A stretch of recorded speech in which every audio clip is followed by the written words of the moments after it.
So, hi guys, how's it going? Welcome to TeenMeets. I'm Gustavo. I'm the Brazilian ambassador of the organization and the host of this meeting.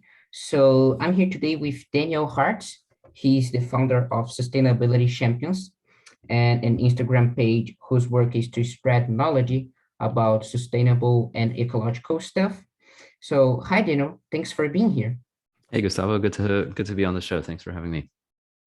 Uh, so today we're going to talk about your experience with sustainability, your work with sustainability champions, and environmental world in general. So the first question to introduce is, what is your background in the environmental and sustainable area, and what did make you interested in it? I'll start with the second question All first, right. and then go into background because that chronologically works a little bit better. My interest in environmental world or sustainability field, it really started probably almost like 10 or 15 years ago now, when I learned where our food comes from, specifically where meat comes from. Uh, Basically, I discovered I was interested in what's called the paleo diet, which is sort of a natural diet that copies or takes similar to the way cavemen basically ate. And a big part of that was to eat organic, free range meat. And um, at that point, I discovered really what organic means, what free range meat means. And as part of that, I also understood what the opposite of that is, meaning how food is actually normally made or conventional agriculture. And I learned about pesticides and all the different insecticides and fertilizers that are used, and basically all the chemicals that are used in agriculture. I learned about how animals are treated, the animals that we use for food and for other purposes. And the whole thing was extremely shocking. And so from that moment on, I started to really become aware of this world. And that's really where my interest started. And if we fast forward maybe 10 or 12 years later, I really wanted to do something in sustainability, and I had actually no background in sustainability, but I really wanted to start. So the easiest way I found to get involved really was actually to create a podcast where I started to speak with people who are already working in sustainability and who are you know finding ways to protect and heal the planet. So I figured that actually I would use my lack of background to my advantage and create a podcast and ultimately a social media platform as well, where we share all these stories of people who are doing things to protect the planet. All right, sounds awesome. For the next one, I would like to know a little bit more about your work in the Instagram page on Sustainability Champions. So yeah, it started originally as a podcast, and then the Instagram was part of that. Essentially, the background to the Instagram page and really the purpose of it, I suppose, is to demonstrate to anyone who's interested all of the work that's already being done to protect and heal the planet. If you turn the news on and if you open newspapers or anything like this, anything about the environment is typically extremely negative and very, very Yeah, overwhelming. And it does one of two things for many people. That negativity either makes people feel like there's absolutely nothing they can do, and so they give up and they don't care, and basically nothing, they choose to do nothing about it. That's one solution, basically just forget the whole thing exists. The second sort of option that people frequently go to is what's called eco anxiety, where people basically feel so anxious and depressed about the situation, and they feel so overwhelmed that they can't do anything themselves. They lose sleep, they really worry, and they don't really know what their future is like. So what I want to do with Sustainability Champions, and this is what we are doing, is show that actually, you know what? Yes, there are huge problems in the world, and these are really big challenges. Climate change is a huge, huge challenge. The amount of plastic that's in the ocean is insane. But there are people who see these challenges and they choose to do something about it. And so the purpose of the Instagram page and ultimately Sustainability Champions overall is to show here are so many people. They're all over the world. They're everywhere, all ages, shapes, sizes, colors. It doesn't matter. Here are people who choose to do something to fix the environmental challenges that we're facing. And that's ultimately what the Instagram is about, and ultimately the rest of Sustainability Champions as well. Yeah, something that it's quite overwhelming is these news. So everything that you uh, read on the journals and articles is pretty negative and pessimist. So it's kind of like, especially for young people that have like the in unquote the entire life to live, um, it's kind of boring to hear these stories and think, all right, I don't have nothing to do. The problem is already giant and I can't do anything. Let's forget about and live our lives. But I see that these people, the people that are actually doing something, they don't appear in the mainstream journals. I didn't see. There are some stories, but in general, the mainstream focus a lot on the problem and not on the solutions and the people. And these people that are actually doing great things don't appear there. So yeah, something that interested me is how do you discover these people around the world? Yeah, and I completely agree with you. There is, just before I answer that question, there are Yeah, a lot of these individuals and stories, they don't show up in mainstream media, and I think that's part of the challenge is that the media is very one-sided in that way, meaning they're only showing the bad stuff, and we're not able to see all the good things that actually are happening. And so that's precisely what we're doing here with Instagram and Sustainability Champions, is giving these individuals an opportunity and a platform where they can showcase their work and showcase what they're doing. And the way we discover them is really it's in two ways. Number one, a lot of people reach out to us telling us, here's some great stories that we see. Here's some individuals. I'm a company. I'm doing these things, so we get a lot of people telling us about interesting ideas. The other one is really just research. We spend a lot of time on the internet looking at different sources where people are publishing work, or there's all sorts of resources and journals where these kind of things are presented. And so for us, what we do is find those stories, and then we turn them into Instagram posts and other types of content. yeah, that's awesome. And the last thing about the mainstream, if you research a little bit on internet, you will see a lot of reforestation projects, but you won't see anything about reforest area on the journals. They continue to remain on the deforestation and fires and etc. And Yep. so moving on to the environmental part in general.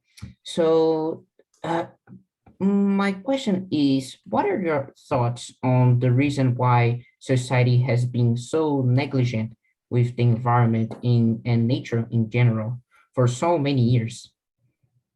I think it's a combination of, first and foremost, I think it's a lack of education. I don't believe that people in general don't care about the environment. I don't believe that people in general, want to destroy forests because they hate, forests, and they Yeah, hate animals, and I don't believe that. I don't think that people think, you know what, this ocean is too clean, it needs a lot of trash inside of it. I don't think that that's how people think. I think it's really just a case of education where, you know, well, up until recently, I don't think anyone really understood the consequences of the massive amounts of pollution that we've been pumping into the atmosphere, into the waters, into the ocean. No one really saw it as an issue. The world is so big, at least, I mean, now we live in a very, very small world because everything is so connected. But, you know, 150 years ago, the world was so big that you could just throw some stuff down the river and it just disappeared forever. And it was never a Yeah. concern. It was just so convenient. That's the other thing. So number one, people didn't know. Now we know. We have a lot of scientific instruments that can show it to us. We have satellites. We just know a lot more, number one. And then number two is that convenience aspect. It's so easy to throw your trash out the window or throw it into a river and it just carries it away. The convenience aspect is enormous. And I think that's part of the reason why right now we have a huge amount of work to do when it comes to changing the way things are currently done. Because, you know, single-use plastic is so easy. It's so convenient. I mean, you know, if we pretend for a minute that single-use plastic has no environmental consequences, I mean, it's amazing. It's perfect. I can't think of anything better. You pick some stuff, you pick up some plastic, it works really well. You use it for a couple minutes and then you throw it away and it's great. And that's exactly the challenge, is it's that convenient. It's also really cheap. It's so cheap and inexpensive to make. And so that's actually 3 points. Education, we didn't know about it. It's really convenient. And a lot of the things that we're currently using that are problematic for the environment are just really inexpensive. Like oil is so inexpensive and you can do so much with it. Yeah. So yeah, sorry, go on. No, go ahead. Well, I suppose what I was going to say is that this is kind of where our work is cut out for us, in that we need to find alternatives to these really inexpensive, extremely convenient options. Oil for petrol, for diesel, for plastic, it's really cheap, especially if you start comparing it to many of the other alternatives. It's really easy to make. It's readily available everywhere. So that's the challenge that the sustainability champions that we're featuring, that's the challenges that they're looking to solve, is how can we find an alternative that's as good, if not better, than the current solutions or options available? And how do we make it really convenient and very inexpensive? And then finally, we need to educate people to understand to understand why it's important to use these products, to understand why what the negative consequences are of using the traditional or conventional solutions are. Yeah, I think it's the challenge is to really convince the people that something being convenient is not good in some ways. So some things, for example, the internet is really convenient. I'm talking to you right now, and we are in different countries. But other things like single-use plastic, the convenience don't pay the price for all the damage that these things cause. And the next thing that I would like to know is like, what are your thoughts on why the society began to care about the environment now, especially in the last 5 or 10 or even 15 years? I think it comes back to what we were saying earlier. I think education. There's been a lot of, I suppose it really comes down to technology advancing substantially. We're able to carry out a lot more tests in the oceans. Satellites are providing images. We're able to look at weather patterns more effectively. And in that process, we're learning more and more and more about how our past behavior has been affecting our current situation from an environmental standpoint. And I also think that, we've been, a lot of these issues really started as a result of the Industrial Revolution, which was about 150 years ago. And we've been carrying on like that for, decades. And it's just gotten to the point now where the situation is really bad. And I'm sure even without scientific instruments, it's obvious to see when you go to the beach and there is plastic everywhere on the beach. That's a problem. And so I think as people just become more aware of it, they start to care. And as they start looking into it, they realize really how bad this issue is becoming.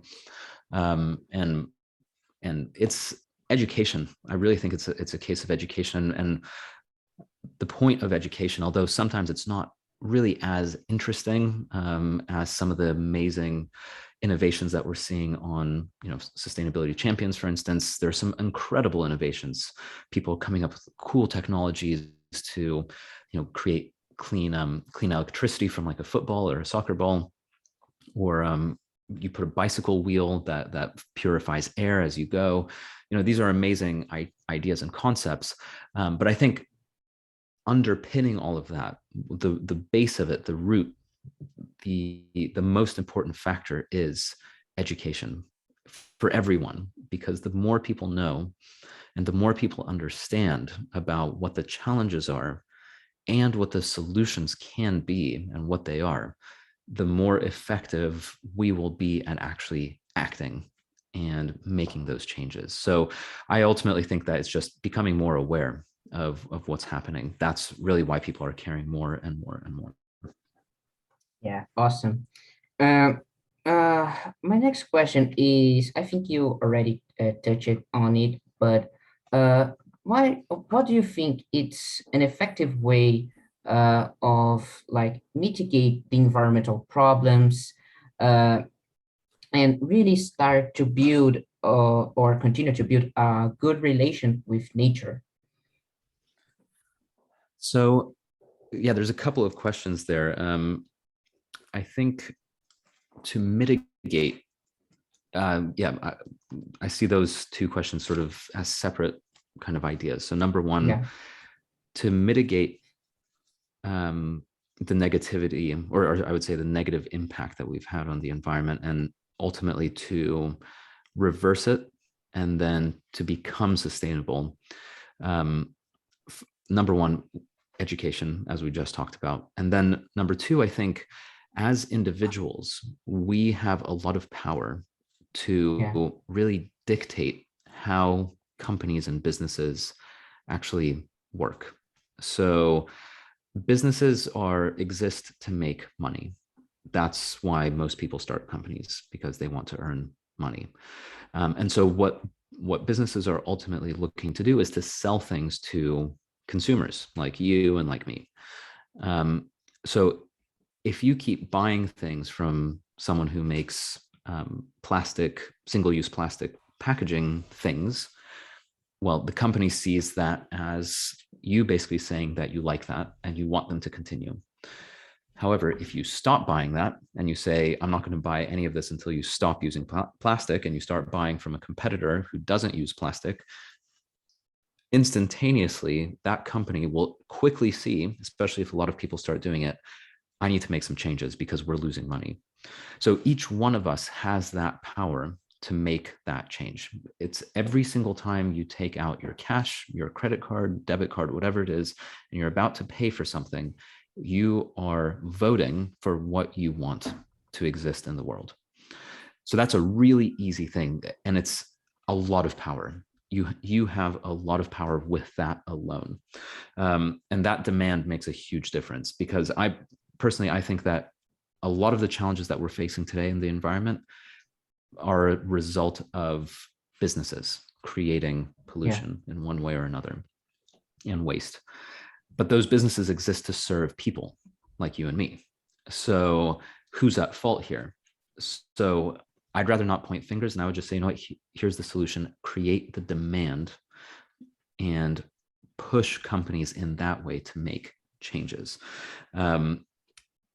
Obviously, that's not the only thing. We can also do the same by voting for politicians. Yeah. and pushing for it from a government standpoint. But personally, I would rather not depend only on the government to make changes, because it can take a very long time just for them to agree on anything, whereas businesses react extremely quickly. And Yeah. also, if you have an idea for something, you can start a cool thing yourself. If you realize, actually, if I combine this powder over here with this water over here, and it starts taking pollution out of the air, go for it. Yeah. People will love the fact that you're working on something. And that's what a sustainability champion is. It's someone who sees a problem, looks for a solution, and then does something. It's the action aspect of it. So don't be afraid. And having conversations like this are also really crucial, because education, again. The other aspect is, how do we create, the second half of the question was, how do we create a good relationship with nature? And I think that's also crucial, because when we love nature and when we understand nature, I think we have a better appreciation for why protecting the environment is so important, and why we need to keep going and find ways to protect it. And appreciating nature can be going for a walk in the forest, going for a hike somewhere, going to the beach. I think the more time you spend in nature, the more time you learn about nature. Education, again, it always boils down to education. Yeah. I love watching documentaries about nature. David Attenborough has a lot of great documentaries. So I think they're very related. And the more you learn about nature, the more you love it, and the more you realize why it's worth protecting, and why we really need to look for solutions. Yeah, it's awesome. For the first part of the question, I think that protect the environment or mitigate the problems is not so hard as people think. So, as you mentioned, change your consumer habits and practice of buying things or not buying things is actually something really simple if you have the economical condition to do it. And also, for example, you can uh, uh, change your, for example, like your clothes. So we know that fashion industry is one of the worst industry to the environment. And but there are a lot of people doing good things on fashion and ecological clothes and all this stuff. So uh, I think that the first step for mitigate the problems, if you don't know how to start, is changing your consumer habits. And as you mentioned, the most important thing for business is the money. So when you don't give money to them, they are going to react. And and also for the personal project, I think that is, especially with the internet, is not so hard to start this project. Even if you don't put the hands on work, for example, you can donate for an organization with a click of three buttons. You can donate for a reforestation project, and if you keep the project going, a personal project, people will come up, will show up and help you. And for the second part about the relation with nature, something that is really interesting is the eco psychology. That is basically when you walk on the nature and when you spend some time in nature, these have uh, good effects on your brain. You start to thinking well and better. You start to like distress from the daily routine. So I think that building this relation with nature can also be explained by science. I don't think that it needs to be explained by science, but as our society loves the science part and theoretical things, I think that presenting these kind of stuff can be really helpful. And yeah, for the next one, uh, let me see here. Moving on to the young and youth movement, how do you feel about the young environmental activist movement that has been implemented some years ago? I think I think the youth activist movement is extremely important, and I think it's wonderful to see that young people are taking action. Um, I think that basically what makes me really happy is the fact that when you see millions of people in hundreds of countries around the world going out on the streets to protest, that tells me the fact that clearly this is an important issue, number one, which we all know it is. But more importantly, what makes me really happy about it is that it's so easy, especially for people who grew up with technology, to just stay inside and keep Yeah, staring at their phone or playing video games. And instead, they put all of that away and they go out for a day or more and actually take action and do something. And it's very inspiring to see that. And I think that ultimately, you know, the youth, the people who are participating in these youth activist movements, they are the future. And so it makes sense that they're getting involved, and that they're the ones who are pushing the agenda, and who are um, really making sure that they have a bright future and a healthy planet to live on. So I'm all for it. And the amazing thing is, because um, the younger generation is so passionate about it, we're seeing so many incredible innovations coming from people who are teenagers, or 21, 22, while they're in university. They're committing their time and dedicating their time at university to find solutions to environmental challenges. And it's amazing because they have so much time to take those ideas and actually turn it into something that truly can benefit the world in the decades to come. So I think the more youth activists there are, youth environmentalists, the better, because it's also really inspiring, I think, for adults and people who are older than them, because they see, well, here are young kids who really care about something, and I want to support them. yeah, it's awesome because young people can engage the other generations, especially the younger ones, but also the older. Uh, they can no they do they engage a lot of people around the problem, and because of the technology and social media, they share this a lot. And I as the few times that the little time that I've been on this environmental world, I can see that this movement is every day on exponential growth. So uh, Mm. youth generation, young people, they every day you can see a lot of projects and engagement, and the movement just grow has been grown a lot, but the movement doesn't stop. So it's uh, it's really inspiring.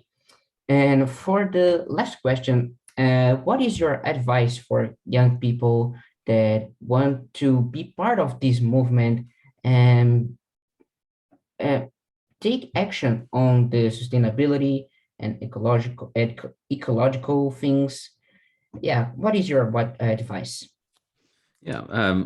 Before I answer that, just to your previous point Yeah, about the growing interest in this, I agree with you 100%, and I think that's what's so exciting about this this this whole time period that we're living in. Is you're absolutely right. Every day, more people are getting involved. More people are learning about what the challenges are, more people are learning about what the solutions are, and more people are learning that they need to get involved and they need to take action themselves, and they do.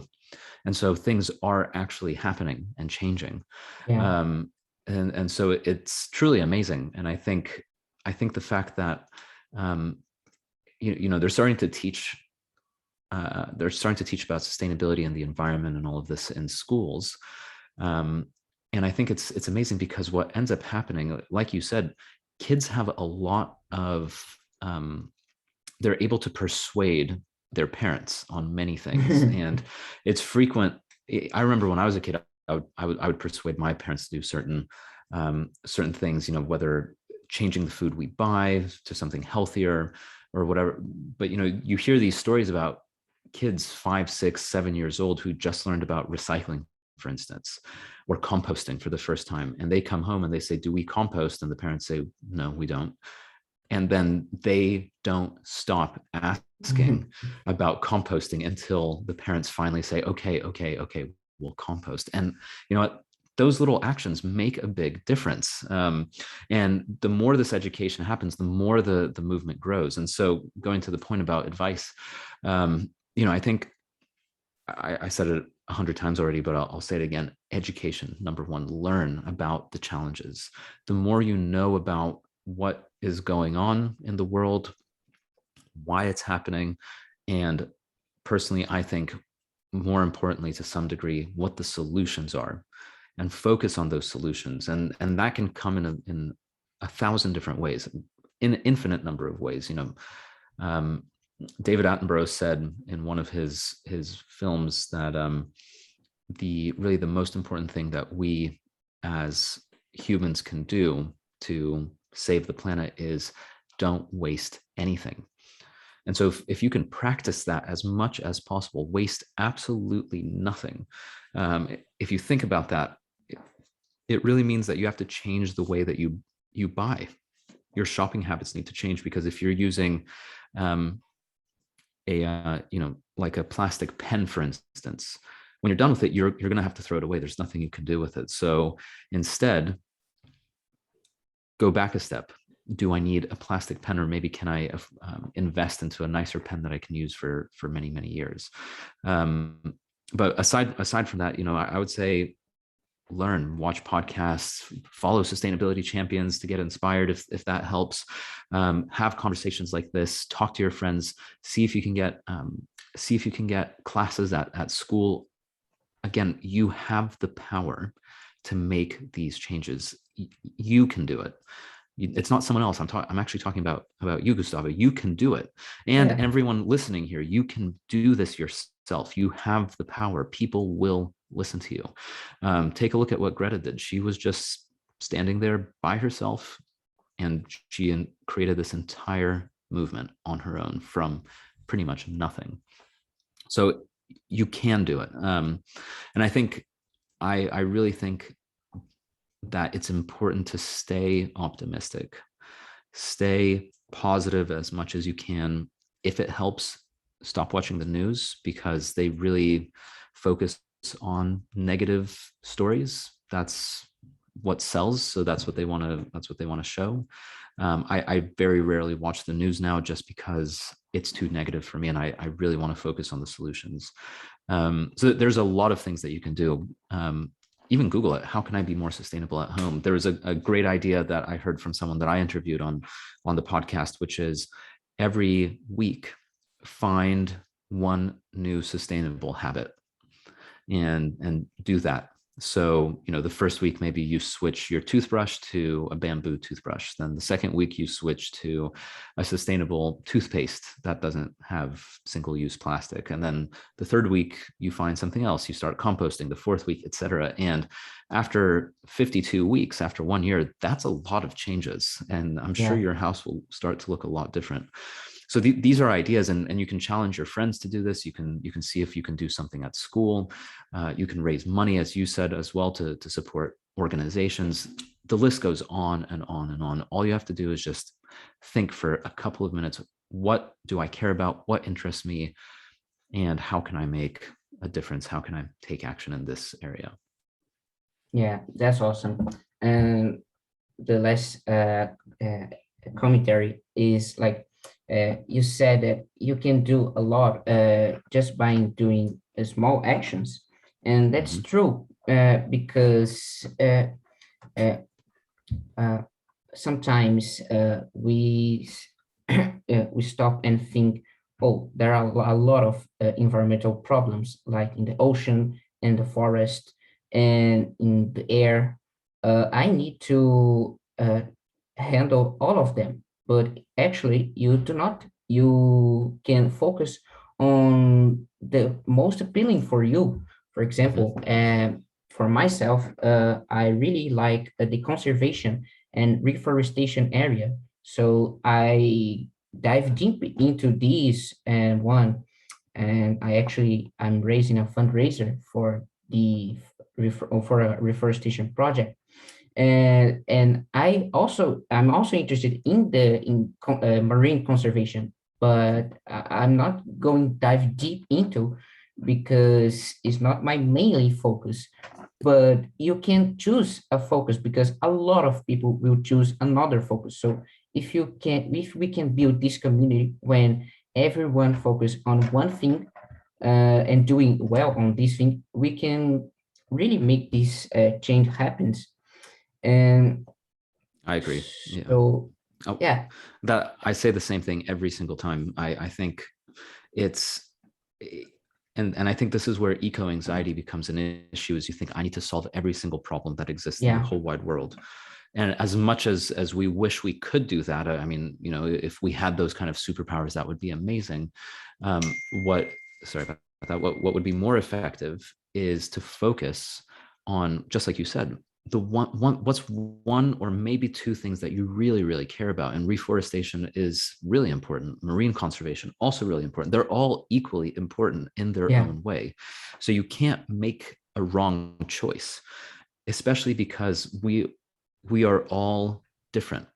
And so, you know, if you pick reforestation, then maybe I'll pick focusing on the circular economy and finding ways to remove single use items because that's what interests me the most. Or maybe someone else will pick agriculture because that's what they care about. And there's 8 billion people on the planet. Each one of us has our own interests. So don't worry that, you know, if you're ignoring plastic pollution, that you're not doing enough for the environment. If you're focusing a lot, you know, you said you're raising funds for reforestation. That's phenomenal. Focus on that. And yeah, I agree with that 100%. Just pick what you are passionate about so you can put all of your energy into it and you just go for it and let other people do the same. And before you know it, you have this entire um, patchwork of everything being covered and taken care of. yeah. One Yeah. thing that I remember here is another important thing is to think global and act locally, Yep. because, for example, is it's quite daunting for to think about like, oh, how can we stop the ice melting on the North Pole? So you can take action on this, but it's hard to do it if you are not on the location, exception for exception for the using of less fossil combustibles.